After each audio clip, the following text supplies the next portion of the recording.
Hello दोस्तों, इस video में आपका स्वागत है। देखो, इस वीडियो में मैं आपको जो पढ़ाने वाला हूं वो है हमारा लिमिटेशन ऑफ फाइनेंशियल स्टेटमेंट्स, या इसको ये बोल सकते हो limitation of financial statement analysis. किसी के ऊपर भी क्वेश्चन आ सकता है, दोनों एक ही तरह से है, ठीक है ना। यहाँ पे मैं आपको 8 पॉइंट करवाऊंगा। देखो कितने पॉइंट कराने हैं, 8। और आपको 8 के 8 पॉइंट देखने हैं। कोई से 5 पॉइंट आपको याद रखने हैं, कोई से 4 से लेके 5 पॉइंट आपको याद करना है। अब बहुत बच्चे कहते हैं कि चलो यहीं से याद कर लेते हैं, ऐसा नहीं है। आपका एमसीक्यू बेस्ड भी पेपर आता है, आपको पता है ना। तो 8 के 8 पॉइंट को देखना जरूरी है, बट याद को इसे अच्छे से 4 करना। बाकी सब हेडिंग हेडिंग देख लेना, ताकि पेपर में अगर आए, जैसे कि मान लो इनमें से कौन सी फाइनेंशियल स्टेटमेंट की लिमिटेशन नहीं है, तो 3-4 दे देगा। अब आपको सारे नाम पता होंगे तभी तो कर पाओगे ना।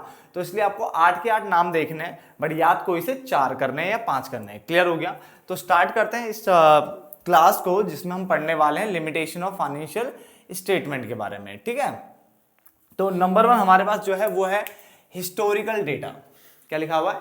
हिस्टोरिकल डेटा लिखा हुआ है। आपको पता है जितना भी हमारा अकाउंट्स प्रिपेयर किए जाते हैं वो हिस्टोरिकल डेटा के ऊपर बेस्ड होता है, यानी जो आप पहले जो कर चुके हो उसके बेसिस पे अकाउंटिंग की जाती है। तो आपको पता है ना, तो उसने वही बोला हुआ, financial statement are prepared on the basis of historical cost. किसके बेसिस पे किया जाता है? हिस्टोरिकल कॉस्ट के बेसिस पे, हिस्टोरिकल डेटा के बेसिस पे फाइनेंशियल स्टेटमेंट को तैयार किया जाता है। क्लियर है? Since the purchasing power of money is changing. आपको पता है कि जो मनी की जो परचेसिंग पावर है वो चेंज होती रहती है। आपको पता है ना, चीजें जो है टाइम के अकॉर्डिंग कभी वैल्यू गिरती है कि तो कुछ की वैल्यू बढ़ती है, कुछ ऐसा कॉन्सेप्ट रहता है। तो उसने यही बोला है, financial statements are prepared on the basis of historical cost since the purchasing power of money is changing। purchasing power of money जो है वो कम ज्यादा होती रहती है। the value of asset the value of assets and liabilities जो shown in financial statement, जिसके कारण जो assets liability जो आप financial statement में शो करते हो वो रिफ्लेक्ट नहीं कर पाते किसका? करंट मार्केट सिचुएशन को, कि एक्चुअल में आज के टाइम पे क्या हो रहा है वो उसको एग्जैक्टली क्या बता नहीं पाते, रिफ्लेक्ट नहीं कर पाते। क्लियर हो गया? तो पहला पॉइंट हो गया आपका हिस्टोरिकल डेटा, ठीक है। इसमें आप ये भी लिख सकते हो कि जितने भी अकाउंट्स होते हैं प्रिपेयर किए जाते हैं वो हिस्टोरिकल डेटा के ऊपर किया जाता है, हिस्टोरिकल कॉस्ट से उठा के किए जाते हैं, है ना। फ्यूचर से तो कोई मतलब है नहीं उसका, तो जो हो चुका होता है उसके बेस पे अकाउंट बनाए जाते हैं। क्लियर हो गया? चलो, तो financial statements are prepared on the basis of historical cost since the purchasing power of money is changing, the value of assets and liability shown in financial statement do not reflect current market situation. और आपको पता है कि accounts में जो चीज 5 लाख की खरीदी वो 5 लाख पे ही दिखती है। हिस्टोरिकल कॉस्ट कॉन्सेप्ट चलता है ना, तो 5 लाख पे ही चलती रहेगी। तो मार्केट वैल्यू उसकी आज 0 है या बहुत ज्यादा है, वो रिफ्लेक्ट वो ढंग से नहीं कर पाते। ये समझ में आता है? चलो, उसके बाद दूसरा है क्वालिटेटिव एलिमेंट्स आर इग्नोर्ड। देखो, अकाउंट्स में उनकी ही अकाउंटिंग की जाती है जो क्वांटिटेटिव फॉर्म में होता है, यानी इन टर्म्स ऑफ मनी होता है, ठीक है। तो क्वालिटेटिव एस्पेक्ट जो होता है वो यहाँ पे इग्नोर कर दिया जाता है। तो वही लिखा हुआ है यहाँ पे, सिर्फ क्वांटिटेटिव बातें होती है, क्वालिटेटिव बातें नहीं होती। Financial statement provide only financial information and financial statement जो है प्रोवाइड करता है only financial information and do not show qualitative elements. वो क्वालिटेटिव एलिमेंट्स को नहीं दिखाता है, such as quality of management, working condition क्या है वर्कर्स की वो, because etcetera, because they can not be measure in terms of money, क्योंकि इनको मनी की टर्म में मेजर नहीं कर सकते। और जब मनी की टर्म में मेजर नहीं कर सकते तो उसको शो भी नहीं कर सकते। ये सिर्फ क्वांटिटेटिव फैक्ट्स को दिखाएगा, क्वालिटेटिव को नहीं दिखाएगा। क्लियर है? अगला पॉइंट हमारे पास आता है उसके बाद एग्रीगेट इंफॉर्मेशन। क्या आता है? एग्रीगेट इंफॉर्मेशन की बात करें तो financial statement show aggregate, aggregate मतलब होता है टोटल, टोटल इंफॉर्मेशन को बताते हैं, यानी पूरा एक बंडल, जैसे पूरे साल भर में इतना खर्चा हुआ तो पूरा एक बार में बताएगा मेन अमाउंट को, ठीक है ना। डू नॉट, ये लिखे ना, बट नॉट डिटेल्ड इंफॉर्मेशन, ये डिटेल इंफॉर्मेशन आपको नहीं बताएगा, है ना। अब आप बोलोगे स्टेशनरी पे कभी, अब महीने के बीच में कभी 50 हुआ, कभी 100 हुआ, कभी 200 हुआ, कभी 900 हुआ, कुछ भी करके साल में मान लो कि 50,000 रुपये खर्चा हो गया। तो 50,000 कैसे हुआ, 50,000 कैसे कैसे आया वो आपको नहीं बताएगा एग्जैक्टली। जो आपको रिफ्लेक्ट होगी ना वो पिक्चर, वो होगी आपकी सिर्फ मेन अमाउंट, या मंथ में कितने कितने खर्चे हुए इस तरह से दिखाएगा, एक एक खर्चे को आपको नहीं दिखाएगा। क्लियर हो गया? रिफ्लेक्ट नहीं करेगा। तो financial statement so aggregate total information को दिखाएगा, but do not detail information, hence they may not be help the users in decision making much, ठीक है। तो डिसीजन मेकिंग में फिर वो क्या है, ढंग से हेल्प नहीं करेगा। तो 3 पॉइंट आपको समझ में आ गया। हिस्टोरिकल डेटा, नंबर 2 इग्नोर करता है क्वालिटेटिव जितने भी इंफॉर्मेशन होता है उनको। उसके अलावा हमारे aggregate information, aggregate information show करता है ये, ठीक है। ईच एंड एवरी आइटम को नहीं दिखाएगा डिटेल में, ठीक है।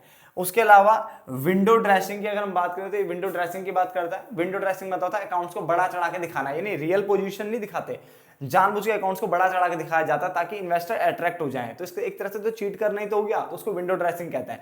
विंडो ड्रेसिंग मतलब अपने अकाउंट्स को बड़ा चढ़ा के दिखाना ताकि इन्वेस्टर्स को लुभा सके, उनको उनके साथ चीट कर सके, एक तरीके से बोलता हूँ यही होता है, ठीक है ना। तो it refers to the presentation of क्या, बेटर फाइनेंशियल पोजीशन, यानी आप प्रेजेंट कर रहे हो better financial position than what is actually is, what it actually is, जो एक्चुअल में है ना वो नहीं दिखा रहे आप बड़ा चढ़ा के बेटर फाइनेंशियल पोजीशन दिखा रहे हो, ठीक है ना। By manipulating the books and account, आप बुक्स एंड अकाउंट में गड़बड़ी करके, ठीक है, आप उसको बड़ा चढ़ा के दिखा रहे हो, उसको क्या कहते हैं, विंडो ड्रेसिंग कहते हैं। अगर आप ऐसे बड़ा चढ़ा के दिखाओगे मैनिपुलेट करके, तो क्या वो अच्छा होगा, नहीं होगा ना। तो वही बोल रहा है ऑन अकाउंट ऑफ सच, ठीक है, on account of such situation financial state जो एनालिसिस होता है may give false information to the user, इसके कारण जो फाइनेंशियल स्टेटमेंट है वो गलत इंफॉर्मेशन दे सकता है यूजर्स को। क्लियर हो गया, चलो। Then can not meet the purpose of all parties. अब देखो आपको पता है ना कि स्टेक होल्डर्स, आपने वर्ड सुना होगा स्टेक होल्डर्स, यानी ऑल इंटरेस्टेड पार्टीज। अब यार जो आपकी कंसर्न होती है, जो आपकी कंपनी है, जो आपकी फर्म है, उससे बहुत सारी पार्टीज आपसे जुड़ी होती है। इन्वेस्टर होते हैं, है ना, आपकी गवर्नमेंट होती है, कस्टमर होता है, सप्लायर होता है, एम्प्लॉयज होते हैं, बतेरे होते हैं भाई, है ना। अब लिखा है ना कि can not meet the purpose of all the parties. अब हर किसी पार्टी के मतलब का बात मैंने ऐसा तो हो ही नहीं सकता, है ना। अब हर जगह जैसे कोई भी पार्टी अगर जैसे पॉलिटिकल पार्टीज होती है वो जीतती है तो क्या हर कोई फेवर में रहता है, नहीं ना, कुछ अगेंस्ट भी आता है। तो वही चीज यहाँ पे भी है कि the number of parties interested in financial statements is large. जो इंटरेस्टेड पार्टीज होती है बहुत सारी होती है, यानी जो डायरेक्टली और इनडायरेक्टली क्या है जुड़ी होती है किसी भी ऑर्गेनाइजेशन से, वो बहुत ज्यादा है। आगे लिखा है एंड देयर इंटरेस्ट वेरी, और उसके इंटरेस्ट जो होते हैं वेरी करते हैं। ये VARY वेरी है, वेरी मतलब चेंज होना, क्या होना, चेंज होना। तो number of parties interested in financial statements is large and their interest very, अलग अलग हो सकता है, चेंज पे चेंज करता है। जो मेरा इंटरेस्ट होगा जरूर थोड़ा ना अगले वाले का भी होगा, समझ में आया। तो financial statements therefore can not meet the purpose of all interest parties, इसलिए हर किसी के मतलब की बात बने ऐसा तो पॉसिबल नहीं है। कोई ना कोई बॉस खुश भी होंगे तो कोई ना कोई दुखी भी होगा। क्लियर हो गया, फटाफट से नोट डाउन करिए। अब आगे देखिए, अगला पॉइंट देखिए, लिखा है डिफरेंट अकाउंटिंग प्रैक्टिसेस। क्या लिखा हुआ है, डिफरेंट अकाउंटिंग प्रैक्टिसेस लिखा हुआ है। देखो इसका मतलब ये होता है, देखो आपको पता ही जैसे कि डेप्रिसिएशन आप चार्ज करते थे तो SLM मेथड भी था आपके पास, WDV मेथड भी था, है ना। अगर आप SLM मेथड से अगर डेप्रिसिएशन चार्ज करते हो तो आंसर कुछ और आता है, और उससे WDV से करते हो तो आंसर कुछ और आता है। इसका मतलब एग्जैक्ट आंसर आपको नहीं मिलने वाला, ये दिक्कत होती है, ठीक है ना। और दूसरा बोला हुआ अफेक्टेड बाय एस्टिमेट्स। आपको पता है अकाउंट्स में जो है बहुत सारी चीजें ना आप एस्टिमेटेड बेसिस पे करते हो, ठीक है ना। जैसे आप बोलते हो कि डाउटफुल डेट पे 10% प्रोविजन बनो, वो डेटर पे 10% प्रोविजन बनाओ, इस पे ये करो, तो यार एक एस्टिमेट होता है। कहाँ लिखा है कि 10% ही धोखा करेंगे, कहीं लिखा होता है कि डेटर में से इतने बंदे पैसा नहीं देंगे एग्जैक्ट, कहीं ऐसा कुछ लिखा है नहीं ना, सिर्फ एक एस्टिमेशन होता है।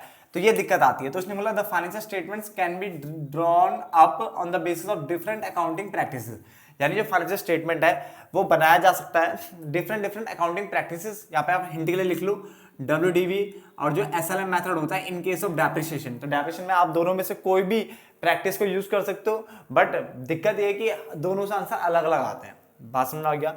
तो the financial statements can be drawn up on the basis of different accounting practices and also are the outcome of accounting concepts भी यूज करता है, कन्वेंशन भी यूज करता है कंबाइंड विद एस्टिमेट्स, यानी कुछ धारणाएं हैं इसकी, ठीक है ना, कुछ इसके अपने कॉन्सेप्ट्स है जो आपने 11th क्लास में पढ़े होंगे, उन सबको ये यूज करता है, ठीक है, ताकि ये अपना आंसर निकाल सके। जैसे मैंने कहा प्रोविजनल डाउटफुल डेट 10% बना दो, तो ये सिर्फ एक एस्टिमेशन है ना, एस्टिमेशन बेसिस पे आपको एक्चुअल रिजल्ट तो नहीं मिलने वाला। क्लियर है। तो अकाउंटिंग यहाँ पे डिफरेंट अकाउंटिंग प्रैक्टिसेस यूज करता है और ये अफेक्टेड बाय एस्टिमेट, और एस्टिमेट्स के द्वारा अफेक्ट होता है। इसके लिए मैंने SLM WDV वाला एग्जांपल दे दिया। इसके लिए मैंने आपको एग्जांपल दे दिया कि प्रोविजनल डाउटफुल डेट 10% बना लो, लिख लेना हिंट के लिए, याद रहेगा, ठीक है ना। लिखा देयरफॉर जो फाइनेंशियल स्टेटमेंट है आर नॉट फ्री फ्रॉम बायस, इसलिए बायसनेस बोलूं या ये आपको ट्रू पिक्चर नहीं देता, ट्रू पिक्चर प्रोवाइड नहीं करता, है ना, ट्रू एंड फेयर व्यू नहीं देता है, ऐसे भी लिख सकते हो। ट्रू एंड फेयर व्यू सबसे बेस्ट अच्छा वो वर्ड है, ट्रू एंड फेयर व्यू नहीं देता आपको, ठीक है ना। आगे इग्नोर प्राइस लेवल चेंजेस, जैसे मैंने हिस्टोरिकल डेटा वाले में लिखवाया था ना, उससे से मिलता जुलता पॉइंट है, ठीक है ना। ये आपको पता है कि जो प्राइस लेवल चेंजेस होता है और परचेसिंग पावर ऑफ मनी होती है वो इनवर्सली रिलेटेड होते हैं। इसका मतलब क्या हुआ, अगर मान लो ये मार्कर पहले 20 रुपए का था, अब ये मार्कर मान लो 50 रुपए का हो जाता है, तो प्राइस लेवल इसका बढ़ गया है, तो इसका मतलब वैल्यू ऑफ मनी क्या हुई है, कम हो गई है। क्यों? क्योंकि इसका मतलब देखो कभी भी अगर आपके यहाँ महंगाई बढ़ रही है, इन्फ्लेशन आ रहा है, तो इसका मतलब होता है गुड्स एंड सर्विस के प्राइस बढ़ना। इन्फ्लेशन मतलब गुड्स एंड सर्विस के प्राइस बढ़ना, तो इसका मतलब मनी की वैल्यू गिरना। भाई मनी की वैल्यू गिर रही है ना, अगर कोई चीज पहले 10 रुपए में मिल रही थी और आज वो 50 रुपए में मिल रही है, पहले कोई 20 रुपए में मिल रहा था आज को 50 रुपए में मिल रहा है, इसका मतलब समझ लो कि आपकी मनी की वैल्यू गिरती जा रही है। समझ में आ गया? तो परचेसिंग पावर जो होती है मनी की और प्राइस लेवल हमेशा जो है इनवर्सली रिलेटेड होते हैं। समझ में आ गया? आगे लिखा है on account of such a situation financial statement may give false information, ठीक है ना, to the users as accounting records हमेशा इग्नोर करते हैं किसको, price level, price change in value of money, ठीक है। तो प्राइस लेवल जो चेंज हो रहा था उसको देखता ही नहीं है, तो ये दिक्कत आ जाती है। बात समझ आ गया?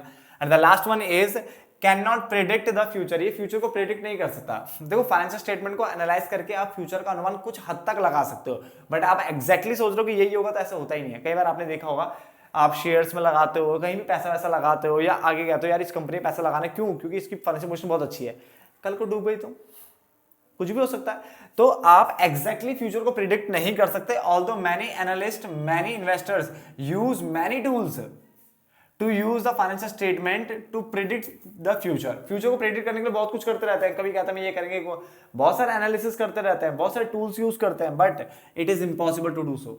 Therefore, there has been no financial policy, ऐसी कोई पॉलिसी नहीं है जो कि प्रेडिक्ट कर देगा फ्यूचर को with full compatibility and competence. आप पूरी तरह से एग्जैक्टली अगर आप सोच रहे हो कि फ्यूचर प्रेडिक्ट हो जाएगा, ऐसा पॉसिबल नहीं होता, ठीक है। तो ये 8 पॉइंट है जो कि आपको याद रखने, ठीक है ना। और इस वीडियो को हम यहीं पे खत्म कर लेते हैं, ठीक है। ऐसी छोटी छोटी वीडियोस लेके आऊंगा अकाउंट्स से रिलेटेड और थ्योरी से रिलेटेड, ठीक है, जिसकी अकाउंट्स की थ्योरी होती है। तब तक के लिए धन्यवाद दोस्तों।